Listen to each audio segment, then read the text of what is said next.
let's continue our classical mechanics stuff, and we're going to look at this, a pendulum. Okay, and we're going to have to do a bunch of math to really solve this problem. I'm going to show you why it's difficult to do with normal Cartesian coordinates, and that means that we're going to have to do it in polar coordinates. But that means we have to do a bunch of mathematical work before that. So this is a pendulum.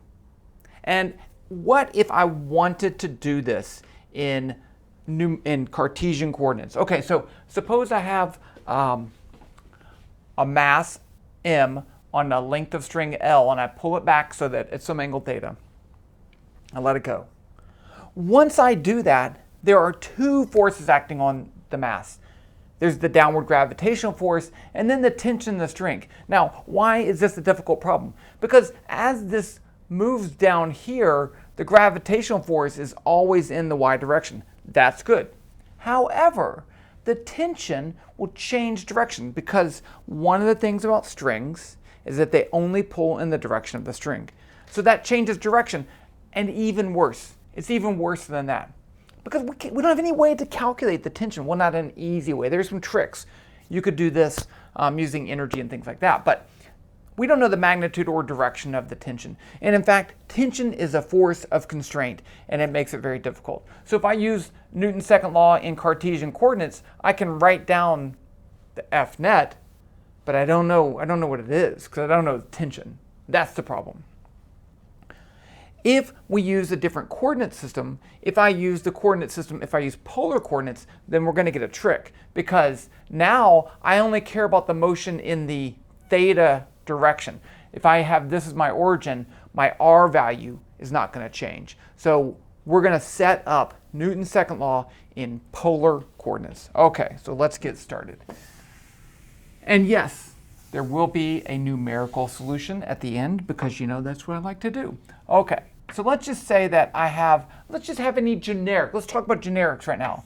Here's my x-axis, and here's my y-axis, and I have some location right there, and this is some angle theta. That's a distance r. So I can write my forces in Cartesian coordinates. I can use the Cartesian forces. I can say F is Fx, x hat, plus Fy, y hat. Or more importantly, the acceleration is Ax, x hat, plus Ay, y hat. And what's so great about Cartesian coordinates is to get this, I can write down the position in Cartesian coordinates. So the position r, the r position, that's the r vector that locates the position, is x hat, plus y hat. Now, if I want to get the velocity, I can take the derivative of that. So the velocity is the derivative of r with respect to time. And let's write this out because it is important.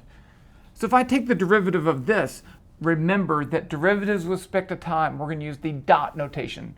So just as a side over here, the derivative of x with respect to t is x dot. Okay, that's what we're going to use. So if I take the derivative of this term, I actually have two terms. And I'm going to write it out.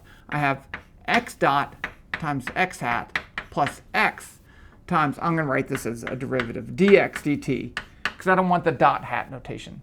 And then I have to do that same thing over here, plus y dot y hat plus y dy hat dt.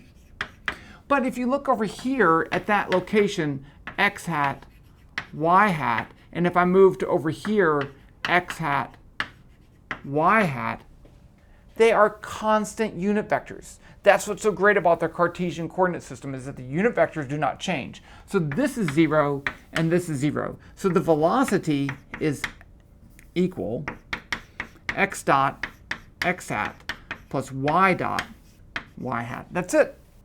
And then if I want to find the acceleration, I just take this derivative of, again, the acceleration is going to be the derivative of this, which is x double dot x hat plus y double dot y hat. When I take the derivative of those unit vectors, it's 0, so it's easy.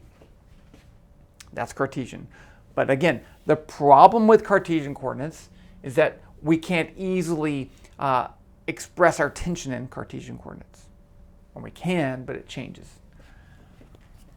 Okay, So let's do this in polar coordinates. In polar coordinates, we don't describe the location with the value of x and y. Instead, we're going to use r and theta. And here I can say, since this is a right triangle, since the Cartesian coordinates are orthogonal, right? X is always perpendicular to y. This makes a right triangle. This gives me the following. X equals r cosine theta. Y equals r sine theta. And that's the connection between the values of x and r cosine theta, y, r, and theta. Okay, let's just jump right to it. Let's write down the position vector in polar coordinates and then take the derivative. So in polar coordinates, I want to write this as a vector r.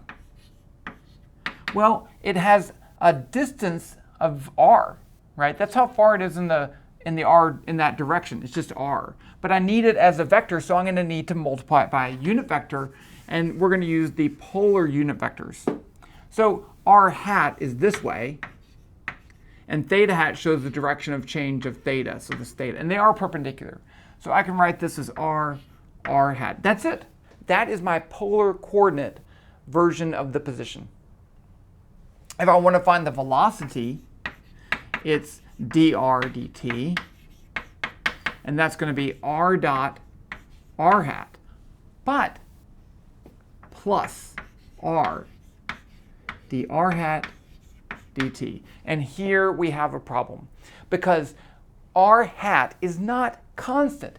As this moves over here, r hat is now that way, so it changes direction. So we don't know the derivative of r hat with respect to time. We do, we got to find it. Okay, so that's our problem, right?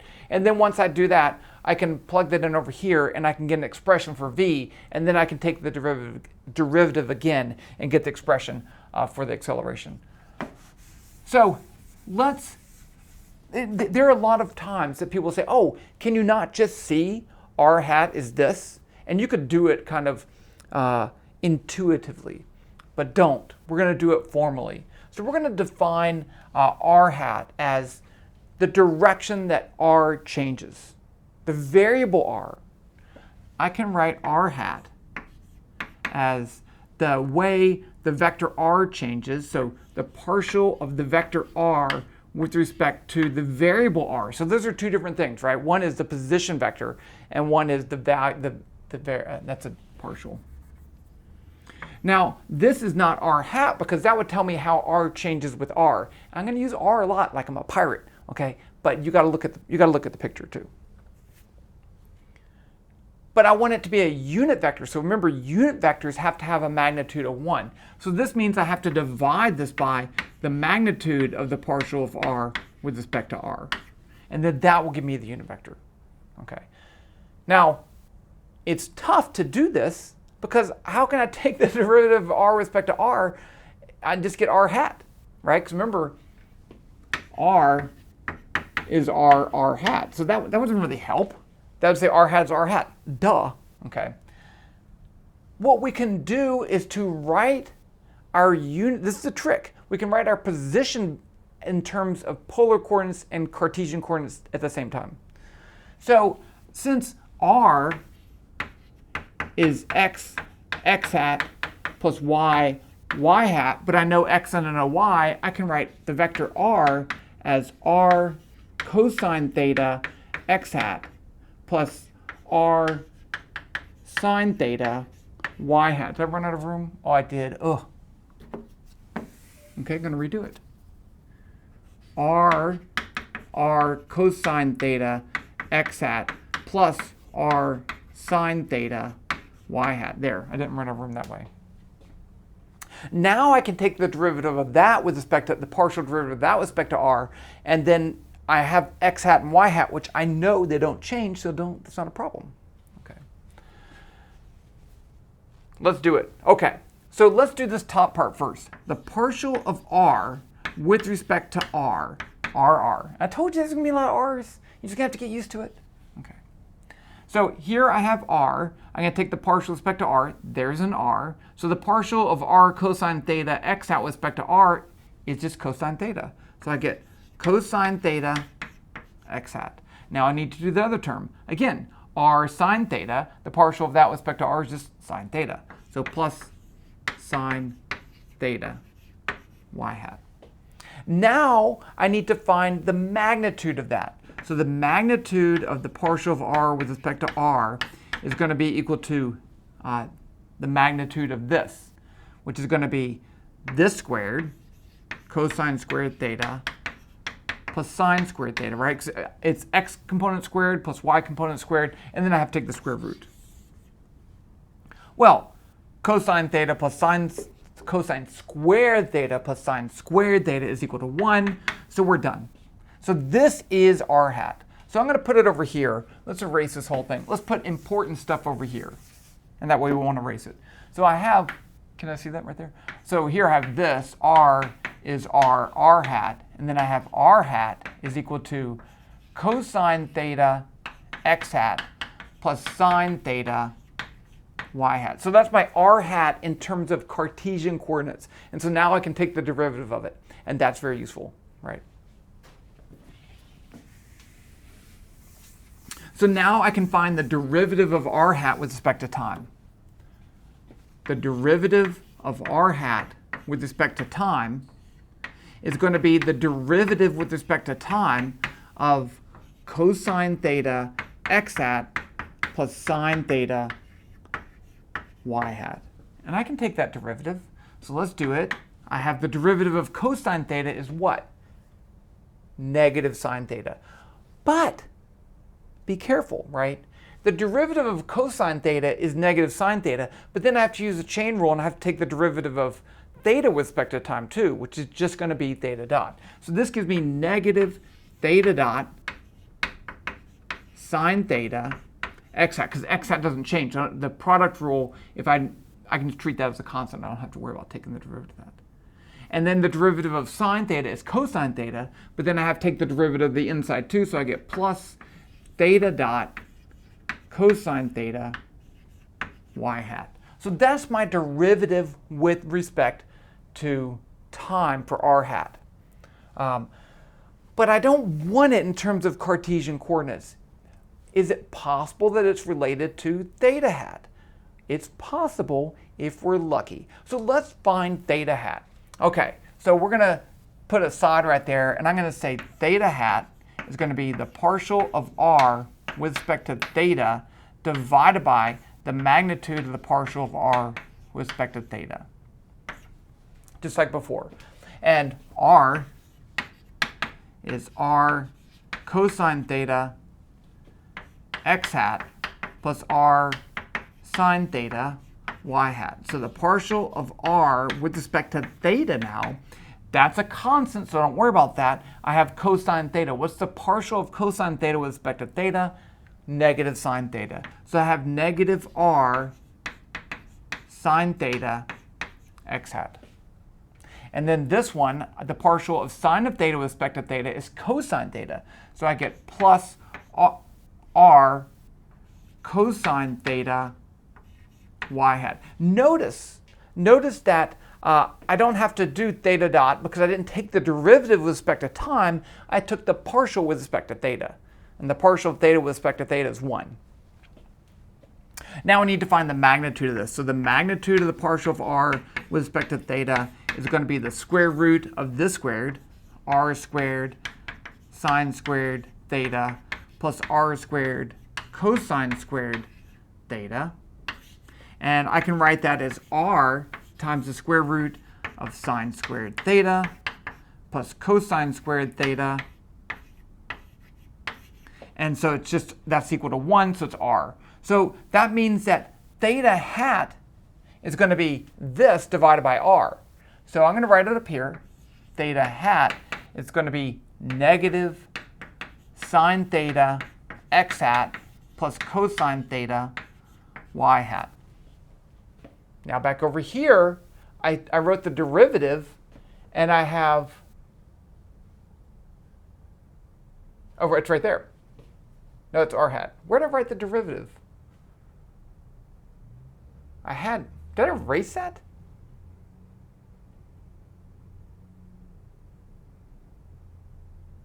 There it is right there, and I did that. I must have erased it. Well, I know what it is. Okay. I don't know why I erased it. Oh, we did it. So it's going to be equal to negative theta dot sine theta x hat plus theta dot cosine theta y hat. And I can write this as theta dot times negative sine theta x hat plus cosine theta y hat. And oh my goodness, look at that. That's theta dot. So this is equal to theta hat. That's theta dot theta hat. So let's put that over here because it's important. And the hardest work's done, to tell you the truth. So the derivative of r hat with respect to t is going to be equal to theta dot theta hat. Okay. Whew. So now I can write my velocity in terms of polar coordinates. So let's just redo that part. So remember I had r is r hat. V is going to be the derivative of this, which is r dot r hat plus r dr hat dt. But dr hat dt is theta dot theta hat. So that's important. I'm going to put it over here. V is r dot r hat plus r, plus r times the derivative, which is r theta dot theta hat. That's a big deal, okay? And let's just check, right? The velocity still has to have units of meters per second. So here I have r dot. That's the derivative of position with respect to time. That is in meters per second. R hat's a unit vector. Then I have meters times theta dot, which is in radians per second. So I do get meters per second. So the units do check out. Okay, we're going to actually need to do one other thing. So let's just write this as V r dot r hat plus r theta dot theta hat. So when I go to find the acceleration, I'm going to have to take the derivative of theta hat. So let's just go ahead and do that. Let's get that out of the way. So theta hat from here, let's just write it out. The derivative of theta hat with respect to time is going to be the derivative with respect to time of this, which is negative sine theta x hat plus cosine theta y hat. And so remember, we are switching back to Cartesian coordinates because I can take derivatives in Cartesian coordinates. The unit vectors in Cartesian coordinates are constant. That's key. Okay. So over here, the derivative of sine theta with respect to time is going to be cosine theta, but then I have to take the derivative of the inside too, so I get theta dot. This is going to be negative theta dot cosine theta x hat. And then over here, I'm going to take the derivative of cosine theta, and I'm going to, again, have a derivative of the inside, so I get a theta dot. And cosine theta is negative, so I get negative theta dot sine theta y hat. I can factor out the negative theta dot times cosine theta x hat plus sine theta y hat. And we are blessed to have this as another unit vector, right? Cosine theta x hat, sine theta y hat. Oh, goodness gracious, look at that. It's r hat. So this is equal to negative theta dot r hat. So let's write that up here. I'm going to write it right here. The derivative of theta hat with respect to time is negative theta dot r hat. See what we're building here? We're doing it, right? We're almost done, to tell you the truth. I just need to take the derivative of the velocity with respect to time to get the acceleration. So the acceleration is dv dt. Okay, so we're going to have to take the derivative of this with respect to time. Let's just do it. Okay, the derivative of r dot with respect to time is going to be equal to r double dot r hat plus r dot times dr hat dt. Right, I have to use the product rule still. And now I'm going to wrap to the next line. I have to take the derivative of this. There's going to be three terms, right? I have to take the derivative of r dot theta hat. So it's going to be plus r dot theta hat plus r theta double dot theta hat, right?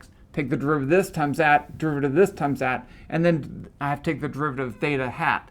So plus r theta dot d theta hat dt. Okay, so now I have to plug in for my dr hat dt and my d theta hat dt. So I get a equals r double dot r hat plus r dot, that's r dot, dr hat dt is right here. It's theta dot theta hat. And then I have this plus r dot theta hat plus r theta double dot theta hat, that's a double dot, plus r theta dot negative, there's a negative, so I'm going to have negative r theta dot and have another theta dot, so r theta dot squared r hat. Now let's just group all our terms together. So I'm going to write it over here. A is going to be, what are my r hat terms? So I have r double dot and minus r theta dot squared. R double dot minus r theta dot squared r hat. Plus, I'm going to erase this because I'm going to write over it. But the theta hat terms are going to be equal to this. Let's partially erase it. R dot, oh wait, whoa. We have two of them, right? These two are the same terms. 2 r dot theta dot, and then this one right here, plus r, that's r, theta double dot theta hat. We did it. So that's my acceleration in polar coordinates. So that's the term that changes with in the r hat direction, and that's the term that changes in the theta hat direction. And it's going to be super useful for the pendulum. So let's go back to the pendulum and see how we can solve that problem. Here's my pendulum. Now, I'm going to measure my angle from there, theta. Okay, so this is going to be r hat, and this is theta hat, right? Theta hat's the direction of increasing theta. So, I mean, if you want to call that the x direction, doesn't really matter. What matters is that I can now write my forces in polar coordinates. So I have the gravitational force, mg, is that way, and then the tension is this way. So if I want to look at Fr, the net force is in the f direction. I guess this is technically F net. R. What forces are in the x direction? I don't really care, but I'm going to write them down anyway. I have this component of gravity, right? That's the same angle theta as that. So it's going to be mg cosine theta. And then I have the tension minus t.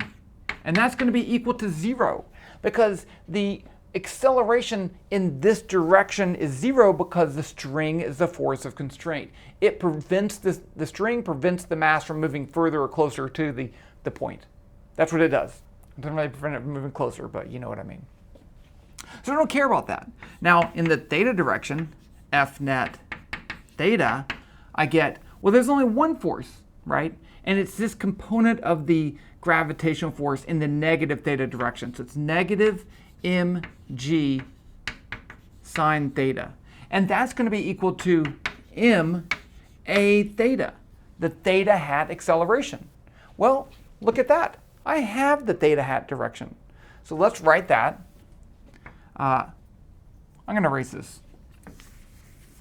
I'm very space limited sometimes. I like to not be constrained, but negative mg sine theta is going to be mass times the acceleration, which is this right here, 2 r dot theta dot plus r theta double dot.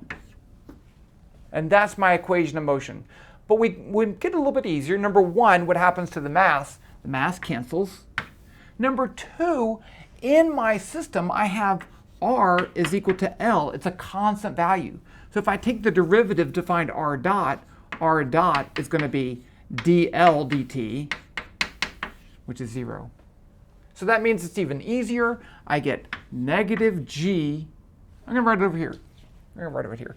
Negative g sine theta is equal to L theta double dot. And that's our differential equation of motion. That's the equation that we want to solve. Now, I'm going to tell you the simple way of solving this, and then we'll do it the real way. The simple way is to say sine of theta is approximately equal to theta. So that's the small angle approximation. If that's true, then this becomes, let's say, theta double dot is negative g over L theta. That's what this equation becomes.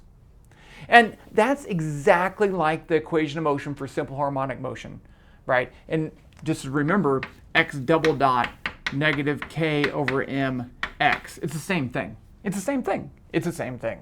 Okay. So I know the solutions. I'm going to write it out as theta as a function of time is a cosine omega t plus b sine omega t, where omega has to be equal to the square root of g over L. And that's our solution. Okay. But it's not the solution for everything, right? Because what if theta is not small? What if I have a large angle like this?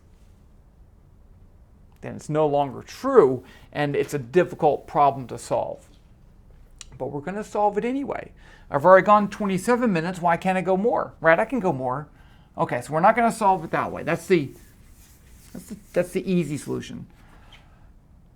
Here we have this solution. I'm going to write this as theta double dot is negative g over L sine theta. What we can do is to create a numerical solution. So in a numerical solution, we're going to say delta t is small. Let's say it's 0.01 seconds. During that 0.01 seconds, I'm going to assume that theta double dot's constant. If theta double dot's constant, then I can write this. Theta double dot is delta theta dot delta t. Instead of the theta double dot is the derivative of theta, it's the difference of theta. And so I can write this as theta 2 dot minus theta 1 dot over delta t. Or theta 2 dot, theta 1 dot, plus theta double dot delta t. So if I know the starting value of theta, I know my delta t, I can solve for the numerical value for theta double dot up here, negative g over L sine theta. And then I can use that to find the new value of theta dot. Then I can assume theta dot's constant. So if theta dot's constant, I'll actually call it theta 2 dot since I'm doing it next, is delta theta delta t, theta 2 minus theta 1 over delta t. Solve that for theta 2, theta 1, plus theta 2 dot delta t. And the 2 is there because we need to do this in order. So here's what we're going to do. Number 1, calculate theta double dot. Number 2, update theta dot. That's theta double dot. Number 3, update theta, and then move to the next. Now that theta's changed, theta double dot's changed. So we'll go back up here and redo the whole thing for the next time interval. Python time. Okay, so let's do this in Python. I'm trying to think if I should do this as a... I'm going to do it just making a graph. Yeah, okay. So switching to the computer, I'm using WebVPython. Let's just get to it. I'm going to be making a graph. Let's plot theta as a function of time. So I'm going to make a graph. G1 equals graph. G1 is just what I'm calling it. Title equals, let's just call it a pendulum. It's still technically a pendulum, even if it's not what we want. The X title is going to be equal to time in seconds. The Y title is going to be equal to theta in, let's do degrees. I think better in degrees. And then I'm going to put this as width 400, height 200, just so it looks better. And then I'm going to need a function to plot. I'm going to call it F1, G curve, color equals color.blue.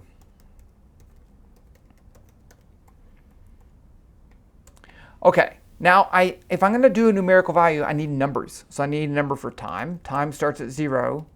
dt is 0.01. I need the length. I'm going to actually use this. So this is what?